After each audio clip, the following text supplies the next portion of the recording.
Nah, di tengah situasi seperti ini banyak orang stres, banyak orang depresi, ya banyak orang kehilangan arah.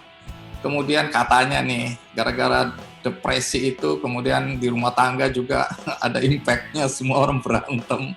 Nah, tapi kita sekarang coba melihat dari sisi bagaimana tekanan yang ada itu bisa membuat kita bangkit kembali. Salah satu contoh soal adalah bagaimana seorang, ya ini mau menyebutnya gimana karena ini multi talenta ya, seorang mau dibilang seniman, desainer baju-baju adibusana, dia juga pemilik sejumlah museum, karena saya kenal narasumber kita ini memang orang yang cinta sekali pada museum dan membangun museum-museum kelas atas di berbagai daerah bahkan internasional. Kemudian kita juga lihat di sini Pak Hari Darsono atau sudah dapat gelar Sir ya, Sir Dr. Hari Darsono PhD ini juga seorang pengusaha yang bergerak di industri kreatif seperti yang dijelaskan Pak Bambang. Salah satu di urutan ketiga, saya nggak tahu urutannya itu berdasarkan potensi atau kebetulan aja diurut sedemikian rupa. Tapi industri kreatif adalah salah satu sektor yang akan menjadi andalan ke depan di tengah situasi dan kondisi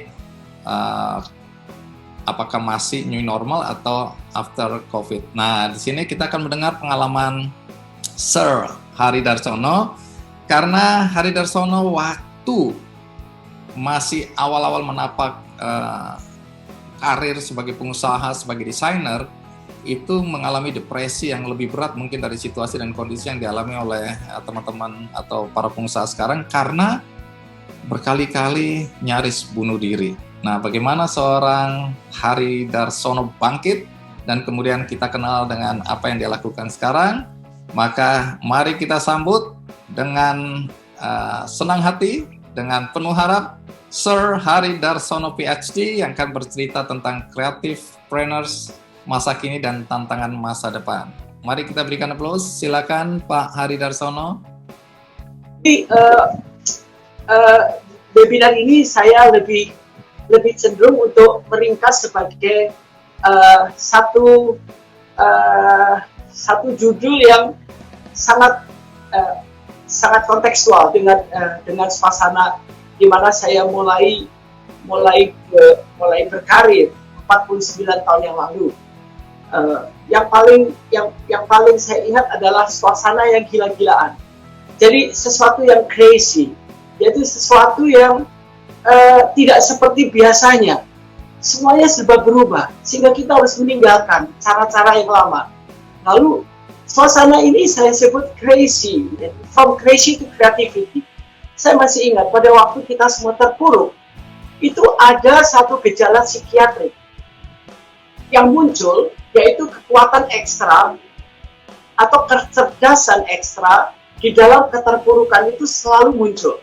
Kita lihat saja orang-orang yang sukses, yang sudah mendahului kami, ya misalkan seperti pengusaha-pengusaha yang lainnya ya, itu semua berasal dari keterpurukan. Kita pernah lihat cerita masa mudanya almarhum Pak Ciputra atau mungkin Pak Om Lim Syuyok, Pak Eka Cipta Wijaya, banyak sekali, bahkan Pak Ali Markus, semua berasal dari keterpurukan. Jadi saya ingin mengingatkan kembali bahwa keterpurukan itu sebetulnya tidak bisa dihadapi dengan satu seperti jalan buntu, tapi inilah the turning point, titik balik di mana bola itu akan melambung tinggi. Bahkan setelah kita lihat banyak semua agama menganjurkan kita seperti biji korma. Kalau biji korma itu bukan biji-biji lain ya, yang ditaruh di tanah atau ditaruh di dalam tanah sedikit saja sudah bisa tumbuh. Tapi kalau korma tidak, karena di padang pasir dia harus ditindih sekali, di dalam sekali, lalu ditindih dengan batu-batu, dengan satu batu berat masalah yang disebut adalah, yang dimaksud adalah permasalahan. Permasalahannya berat, sehingga dia tidak bisa tumbuh keluar, tapi ke bawah, yaitu akar. Sehingga pohon ini begitu besar, sudah mulai tumbuh, itu akar sudah tidak bisa turun ke bawah lagi. Itu batu penindih atau masalah itu bisa pecah sendiri. Saya alami beberapa kali. bukan satu kali. Seperti kita semua naik sepeda, belajar naik motor, naik mobil, jalan kaki pun juga kita jatuhnya bukan 1-2 kali, ratusan kali. Jadi di dalam dunia usaha itu semua harus jatuh, bahkan olahraga. Waktu kita belajar naik motor atau belajar ski, mungkin bukan hanya belajarnya, tapi pada waktu kita jatuh, kita harus belajar juga bagaimana bangkitnya. Nah, itu sudah satu paket. Nah, jadi saya awali ini dengan satu gejala psikiatrik yang selalu muncul. Ciri khasnya adalah sebegitu kita orang terpuruk, dia akan muncul sebagai kekuatan yang di luar dugaan. Kita lihat saja seorang perempuan ditinggal suaminya, anaknya masih kecil-kecil, banyak contohnya. Wah, dia terpuruk dalam 4-5 tahun, tapi setelah itu dia menjadi kuat sekali, bahkan lebih kuat daripada orang laki-laki.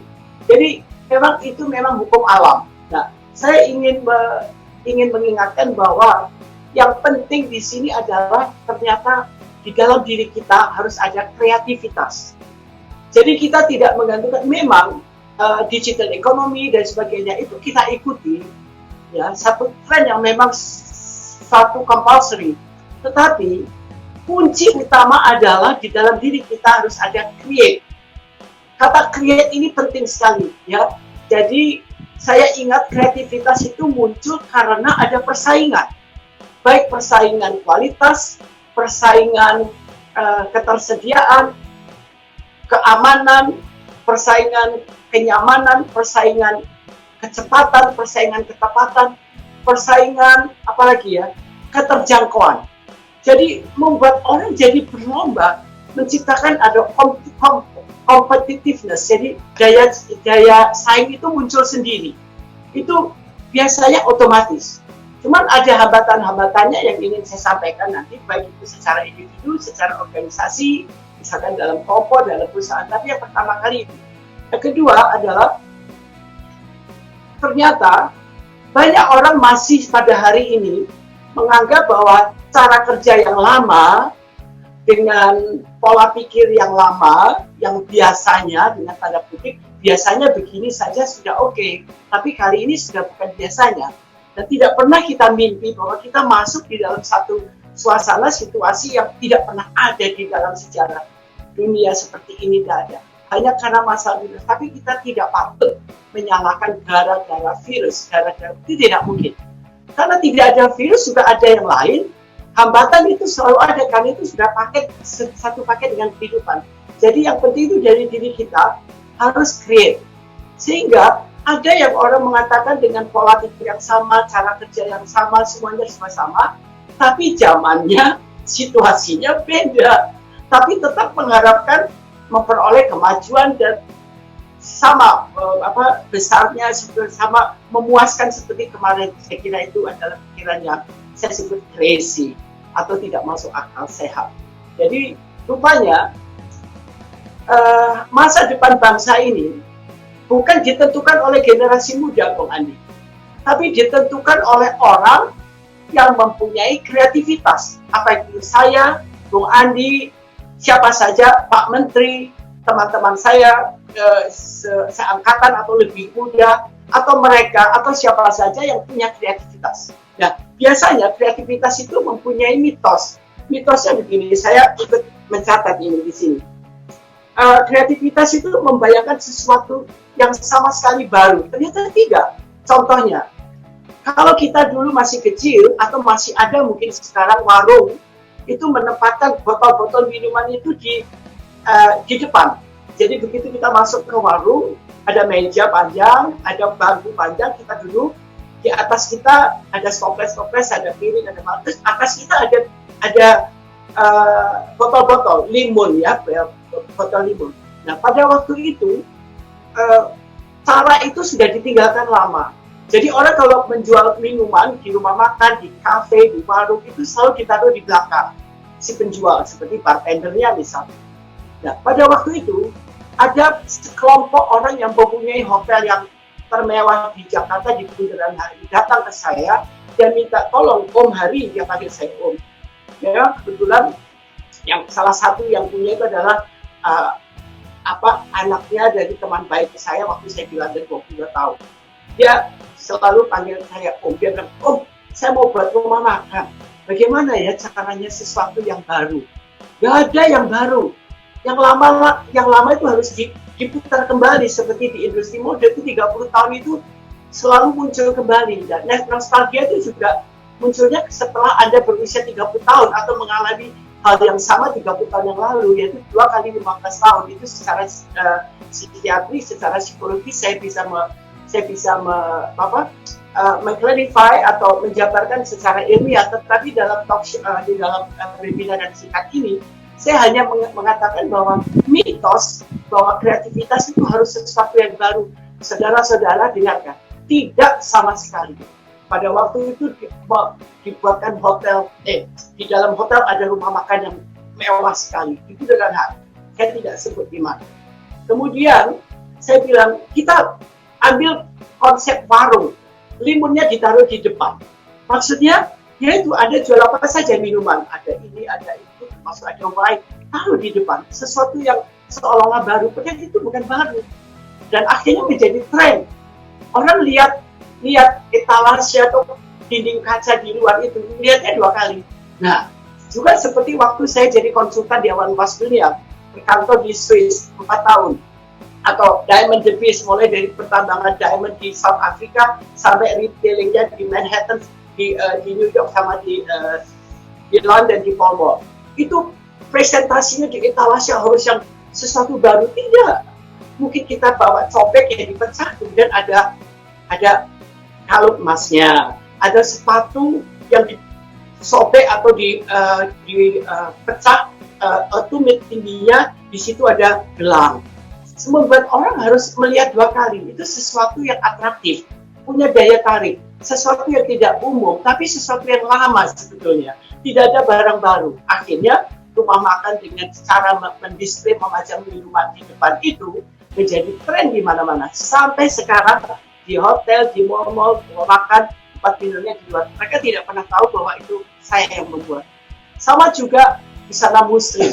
Walaupun saya penganut agama lain, tapi karena saya belajar Islamologi, terus istri gubernur Ali Sadikin mau naik haji, dia bilang dalam bahasa Belanda pasti ya, karena kami kan termasuk jadul. Tapi saya tidak mau jadul karena kreativitas itu tidak ada hubungannya sama umur. Jadi tidak selalu anak muda itu selalu menentukan masa depan. Tidak, yang menentukan masa depan bangsa ini adalah orang yang punya kreativitas. Siapa saja. Mungkin Anda pernah lihat ada seorang nenek di Gresik membuat lampion lentera. Saya lupa namanya. Dia sangat, benar-benar sangat ikonik sekali. Sampai sekarang tidak ada orang yang membuat itu. Dari mana dia punya kreativitas? Padahal umurnya mulai bekerja udah umur 69. Atau pendiri Kentucky Fried Chicken. Sudah mau bunuh diri.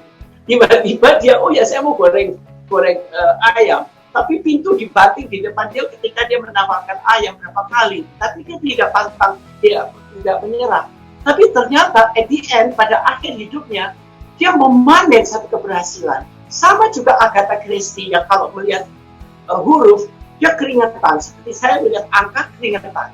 Tapi angka yang mengikuti saya, bukan karena utang. Kayak amit-amit sampai sekarang juga nggak perlu utang. Tapi sesuatu yang betul-betul merupakan keterpurukan, ternyata itu ada titik baliknya menjadi pohon yang baru. Seperti pohon korma tadi, semua pohon kalau kena tumbang, kena angin, tumbang, hanya korma yang tidak bisa tumbang karena akarnya itu dalam sekali, ada akar serabut, ada akar tunjang, macam-macam, sehingga tidak pernah terbongkar sampai kelihatan akarnya. Sama seperti ini adalah pembangunan karakter. Saya lihat di sini justru kreativitas itu sangat penting. Karena nomor 1 adalah menghadapi saat-saat seperti ini. Nomor 2, change your perception. Rubah sudut pandang Anda. Semua itu berasal dari sudut pandang. Kalau sudut pandang kita langsung, wah payah ini, payah betulan. Wah berat ini, berat betulan. Anda pernah nonton ada acara TV namanya National Geographic yang ada di TV ya, katanya Night Show. Itu ada kotak. Itu kosong kotaknya, lalu diisi bulu ayam putih warnanya. Anda tahu kan, bulu ini adalah lambang keringanan, ya, the symbol of the lightness. Ditaruh di dalam box, lalu seorang pria udah tahu kalau itu isinya bulu. Lalu dia bilang, coba kamu bilang, ini berat. Ya, ini berat. Apa yang terjadi? Tidak bisa diangkat oleh bapak-bapak yang, ya bukan bapak-bapak, umurnya kan 30-an. Mengangkat kotak kosong dengan bulu ayam tadi, itu nggak bisa. Kemudian anaknya mengatakan, ini ringan. Langsung diangkat ringan. Jadi you are what you say. Itu kreativitas yang sangat basic, itu berasal dari dalam. You are what you think. Anda adalah apa yang Anda pikirkan, apa yang Anda ucapkan, apa yang Anda perbuat akan kembali ke Anda, dan itu nyata. Tentu saja ini berdasarkan psikiatri. Karena itu saya seorang profesor emeritus di bidang psikiatri. My daughter also juga psikiater di Swiss. Jadi semua kita exchange, tukar pengetahuan. Ternyata benar. Nomor satu adalah change your perception. Rubah sudut pandang Anda. Apalagi Anda di UKM. Sekalipun Anda mempunyai digital itu alat equipment yang begitu canggih, tapi kalau otak Anda mengatakan berat, berat. Anda mengatakan ringan, ringan. Contohnya, tagihan belum masuk 3-4 bulan. Atau mungkin setengah tahun belum masuk. Tapi kita dilatih untuk bilang, rezekiku lancar. Aku sehat, aku segar, aku bugar, Tuhan baik. Dan itu memang betul. Tiba-tiba tagihan itu datang sendiri, ya memang itu menguji untuk nomor satu adalah kesabaran kita atau iman kita. Jadi memang itu hidup ini syarat dengan ujian sama pelajaran, selalu saya pikir itu satu paket. Jadi kembali lagi, nomor satu change your perception. Nomor dua, belajarlah dari kesalahan. Jangan belajar dari kesuksesan orang. Adalah salah kalau orang Indonesia beramai-ramai membeli buku tentang suksesnya seorang ini, seorang itu. Suksesnya orang lain, bukan suksesnya kita, tapi kejatuhan orang lain. Entah itu Kaisar Rusia, Raja Majapahit, presiden dari manapun, termasuk presiden kita, dan tokoh-tokoh rohaniwan yang berkibar, jatuh semuanya. Jatuhnya sekitar sama, sekitar terlalu banyak minta dipuji, terlalu banyak mengharapkan kebendaan, dan itu adalah jebakan semuanya, baik dari Tuhan maupun dari sesama atau dari dirinya sendiri. Yang nomor tiga adalah kedagingan. Kedagingan itu bukan nafsu syahwat yang rendah, bukan. Kedagingan itu mata dan mulut. Apa yang dilihat itu dimasukkan mulut. Itu seperti anak kecil. Dan anak kecil itu memang dibawa terus sampai jadi orang tua. Banyak orang dewasa yang ada anak kecilnya di dalam terjebak karena memang apa-apa yang dilihat masuk mulut gitu. Jadi akhirnya kena stroke duluan, diabetesnya tambah parah, stroke-nya nggak sembuh-sembuh, itu karena ya memang itu. Jadi ujiannya orang jatuh itu ketiga ini. Jadi learn from mistake, belajar dari kesalahan orang lain, entah itu orang tua kita, ipar kita, diri kita, siapapun. Perlu dipelajari, jatuhnya sekitar 3. Ada seorang tokoh, boleh dianggap ini bukan orang, karena betul-betul keilahiannya begitu tinggi. Itu sampai diuji di atas bukit. Apa maksudnya di atas bukit? Ternyata higher degree of sophistication. Di atas derajat yang tinggi. Karena saat itu dia sedang populer, semuanya sudah seperti ya pun saya pun terjadi begitu. Jadi itu hebat sekali. Nah itu harus diuji juga di atas bukit. Juga 3 itu. Jadi semua orang itu jatuhnya karena 3 ini. Jadi saya mohon kepada semua, mari kita belajar dari kesalahan. Jangan silau sama kesuksesan orang. Itu baru yang kedua. Yang ketiga, reform. Reform artinya pembaruan. Hari Darsono kemarin sudah mati. Itu selalu saya katakan. Hari Darsono yang kemarin mati. Hari Darsono hari ini hidup baru. Kalau nggak hidup, buat apa kita dikasih nafas baru, nadi lancar baru, semuanya. Yang ngasih nafas siapa? Profesor, Feng Shui, pastor, pendeta, ustadz. Bukan kan? Ternyata juga siapa yang ngasih nafas kita? Ya sama, jadi nasib juga banyak orang yang terkapar di ICU. Kita kena stroke, kena apa saja lah, kena cancer, kita tidak. Jadi nasib masih baik. Walaupun sudah kena, tapi tetap nasib itu baik, masih sembuh. Nah, yang kelima adalah N adalah nyawa. Jadi semua ini membuat kita jadi tiap hari itu direformasi, diperbarui. Nyawa kita hari ini baru dan besok akan lahir Hari Darsono dan Bung Noya yang baru. Bung Andi Noya yang baru itu pasti kalau dikasih 5N tadi, kalau nggak dikasih nyawa, nggak dikasih nafas, ya nggak sudah ya ini hari terakhir. Tapi siapa yang tahu kalau hari ini terakhir atau hari yang keberapa sebelum terakhir kan? You never know. Ya. Sehingga kita terus harus membuat ini adalah satu ujian bahwa kalau tidak diperbarui karakter Anda setiap hari, Anda seperti zombie yang sudah mati dihidupkan terus gitu. Yang terakhir adalah create. Create itu bukan membuat barang, tapi create yang penting itu di Indonesia sekarang adalah create market. Karena mulai membuat anak sampai buat pesawat nggak masalah orang Indonesia, tapi buat pasar ini yang sebetulnya terus kita belajar karena ujung-ujungnya dalam menjual. Saya dibesarkan di keluarga strictly business family, dari rokok kretek, batu Eveready, apalagi ya seperti Batak, macam-macam. Saya pikir sebagai seniman itu pasar datang sendiri, ternyata tidak. Kita harus menghamba, kita harus betul-betul menjadi pelayan orang, walaupun yang kita layani itu tidak sama latar belakang pendidikannya, pengetahuannya juga tidak sama, mungkin ekonomi dan sama, tapi karena kita butuh memasarkan, kita terpaksa menghamba, melayani orang lain. Jadi create itu sebetulnya yang penting adalah create friendship. Kalau Anda sekarang pegang digital, tapi Anda hanya untuk memuaskan diri Anda sendiri, forget it, tidak ada pasar.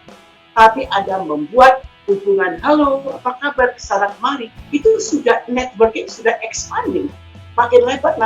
Mungkin mereka tidak membeli, tapi mereka akan mempromosikan Anda, itu sudah pasti. Karena Anda begitu pintar mencuri hati mereka, jadi mereka sayang sama Anda. Akhirnya banyak orang yang membantu. Itu create market adalah create friendship. Itu yang ingin saya sampaikan. Mungkin ada lagi yang saya kasih reminder. Itu yang pertama sudah lewat. Itu juga sudah lewat, itu kreativitas. Nah ini sekarang, ya ini.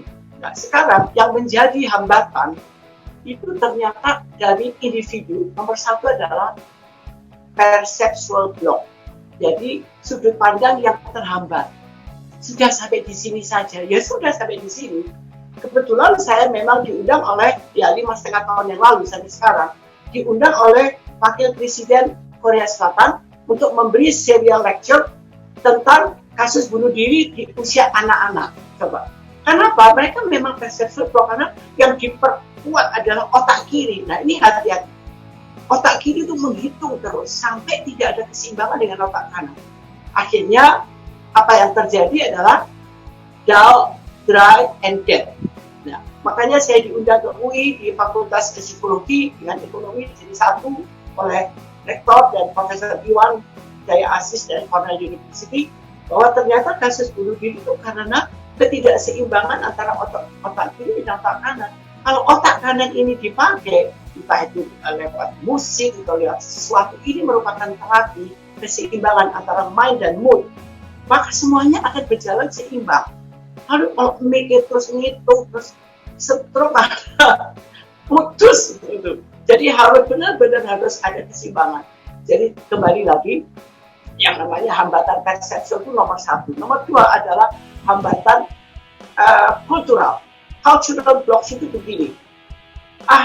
Kita ini bukan tradisi kita, ini bukan budaya dari keluarga kita. Biasanya kita nggak boleh begitu. Nanti dulu itu yang membuat Anda tidak bisa melihat kreativitas yang segar. Hambatan ini harus segera dipetakan supaya Anda tahu jangan sampai kita terjebak pada kebiasaan yang lama yang sudah membudaya. Tercara itu tadi korupsi biasanya disebut kreatif loh. Waktu itu zaman-zaman tahun 70-an sampai berapa tahun yang lalu ya, 5 tahun yang lalu itu bisa ngutil maling uang rakyat, uang negara, itu sudah kreativitas. Dan tentu saja ditambahi dengan wah anakku dapat posisi basah itu apa? Bukan banyak rezeki, banyak malingnya, jadi itu jadi kebanggaan. Nah itu hal itu yang sudah merubah persepsi itu, budaya yang sudah tidak masuk lagi di sini. Saya kemarin dengar di salah satu TV yang selalu saya lihat, anak-anak sekolah sekarang berat sekali, orang tua harus bayar jalur khusus 15 juta per anak di SMA di Jakarta maupun di Kendal. Ini luar biasa. Presiden mengajarkan kita jujur terbuka, tapi di bawah di dalam bidang pendidikan masih ada jalur khusus untuk forum. Berarti ini tidak mencerdaskan bangsa, tapi diniati dan itu berkelompok. Saya tidak mengatakan berjamaah. Berjamaah adalah untuk satu kegiatan bersama, itu sesuatu yang suci dan mulia. Ini yang jorok, maling, dan membunuh orang tua anak-anak supaya tidak menyekolahkan anak gara-gara 15 juta per anak. Nah, ini hal-hal ini yang hambatan budaya yang mesti harus dihilangkan. Supaya Anda lebih kreatif. Jangan kreatifnya kalau menekan dan nyolong, menggarong atau merogoh uang, memeras uang orang tua murid. Yang ketiga sekarang, hambatan yang disebut hambatan emosional, ya. Terlalu gampang mengeluh, terlalu gampang marah dengan COVID-19. Ini gara-gara ini nih, padahal sudah saya ajak, yuk kita ikut yuk buat acara ini, nanti Anda dapat 40%, saya 60%, karena untuk disumbangkan. Semuanya utuh sepenuhnya. Ada lagi yang karena masih baru ada 30%. Bisa ditolak dulu gara-gara COVID. Jadi yang disalahkan di COVID. Jadi ada satu emotionally imbalance, ada ketidakseimbangan, sehingga Anda tidak jujur melihat bahwa sebetulnya yang disalahkan bukan virusnya, tapi dari kitanya, karena hidup ini satu paket sangat sekali dengan ujian garis miring jebakan. Suatu jebak tuh ya, yang sepertinya ranking belum tentu loh, misalnya umur 23, 25 udah berubah, habis. Sedangkan anak yang sepertinya ngaco, yang destruktif, yang nakal, yang dikeluarkan dari sekolah berapa kali, ternyata kurikulumnya yang bukan untuk anak itu. Seperti Leonardo da Vinci, mungkin seperti Tom Cruise, seperti Lee Kuan Yew. Jadi anak-anak yang berkebutuhan khusus itu bukan selalu autistik. Bisa juga karena anak itu melampaui seperti anak indigo. Dia bisa mengeluarkan kata-kata bijak untuk melerai pertengkaran antara bapak ibunya. Padahal umurnya baru 3 tahun. Atau baru umur 2 tahun sudah bisa menjabarkan tentang sistem tata surya. Sampai kita bawa ke profesor-profesor di Rusia. Ini anak Rusia, namanya Boriska. Ibunya seorang dokter. Kita bawa sampai heran, itu anak indigo. Jadi ini tidak ada kurikulumnya. Sehingga pada waktu itu Menteri Pendidikan Nasional Profesor Dr. Batasan minta saya untuk mendesain kurikulum untuk anak-anak dan khusus. Yang dimaksud dan khusus adalah bukan untuk anak autism, tapi untuk anak-anak yang tidak ada kurikulumnya di sini. Nah, Mas Hari, saya biasa manggil Mas Hari, jadi tadi panggil Pak Hari karena ini formal. Ya, pasti banyak hal yang menarik, karena kalau saya lihat bagaimana Anda begitu antusias saya menjelaskan, banyak hal yang kita dapat, banyak juga yang secara filosofi itu menjadi kekuatan buat kita, ya. Dan kalau saya lihat yang paling menyenangkan saya sebenarnya ada satu statement bahwa yang menentukan arah bangsa ini bukan generasi muda saja, tapi mereka yang kreatif. Ini saya setuju sekali. Dalam usia 61 tahun ini kadang-kadang kita dilecehkan karena dianggap tidak kreatif. Jadi ini membesarkan hati juga bagi semua yang hadir di sini, yang merasa kemudian, aduh aku ini UMKM konvensional, aku gaptek, aku tidak berani masuk ke area digital. Nah, ini kendala-kendala yang tadi Anda bagus sekali menjelaskan bahwa enggak, itu handicap pertama yang harus kita lewati juga, bahwa usia itu tidak menentukan seseorang kreatif atau tidak. Kemudian Anda juga menguatkan kami semua yang ada di sini bahwa banyak pengusaha-pengusaha besar yang lahir dalam situasi yang sulit. Justru disitulah tempaan itu terjadi. Kemudian ada kiasan biji kurma tadi, setuju banget. Jadi jangan-jangan situasi dan kondisi yang ada sekarang itu justru memperkuat akar-akar kita ke bawah, sehingga nanti kalau kita tumbuh menjadi besar, maka angin kencang apapun juga tidak akan menggoyahkan, mematahkan ya usaha-usaha yang kita bangun. Tadi Anda menyebut beberapa nama yang saya kenal pribadi ya, Pak Eka Cipta, kemudian Lim Siliong. Kebetulan era saya jadi reporter, saya wawancara sama mereka. Kemudian tadi disebutkan Pak Ali Markus. Saya lihat di sini ada Mas Fion ikut juga mendengarkan teman-teman. Nah, jadi ini apapun juga kita belajar dari tanda kutip tadi kesalahan. Nah, saya mungkin hari ini mengintrospeksi diri saya juga. Saya selalu membaca kisah orang-orang sukses dan ingin meniru. Padahal zamannya beda, nilai-nilainya beda, momentumnya beda, dan orangnya beda. Jadi tidak selalu kisah sukses seseorang, mungkin nilai-nilai holistiknya bisa kita tiru, tapi kalau kita mau mengikuti jalannya belum tentu bisa sukses karena semuanya udah berubah. Jadi saya senang sekali ya di sini Anda mengingatkan kembali bahwa kita juga harus mengubah sudut pandang kita ya. Kalau kita suka nonton juga The Secret ya, Mestakung ya, semesta mendukung. Apa yang kita pikirkan, apa yang kita ungkapkan di hati dari hari ke hari itu akan terjadi. Saya ini orang manusia gagal dan memang jadi gagal benar. Jadi kita mensugesti diri kita sendiri bahwa kita tidak berharga. Nah, itu berbahaya sekali. Dan hari ini, terima kasih karena Anda punya pengalaman hidup yang luar biasa. Anda mengingatkan kita kembali tentang hal-hal yang mungkin kelihatannya sepele, tapi itu menentukan apakah kita bisa sukses atau tidak. Jadi terima kasih, Sir Hari Darsono. Jadi pemberian gelar Sir ini bukan basa-basi, saya tahu persis, itu prestasi Anda yang luar biasa. Dan ini membawa harum nama bangsa Indonesia, bukan cuma seorang Hari Darsono atau teman-teman di di kalangan seniman atau desainer, tapi ini untuk bangsa Indonesia. Jadi sekali lagi terima kasih untuk pokok-pokok pikiran yang Anda sampaikan. Anda mengingatkan hal-hal yang esensial, yang substansial menurut saya. Dan itu dikawinkan dengan pengalaman Anda tadi dalam berusaha. Ya, ini menarik sekali.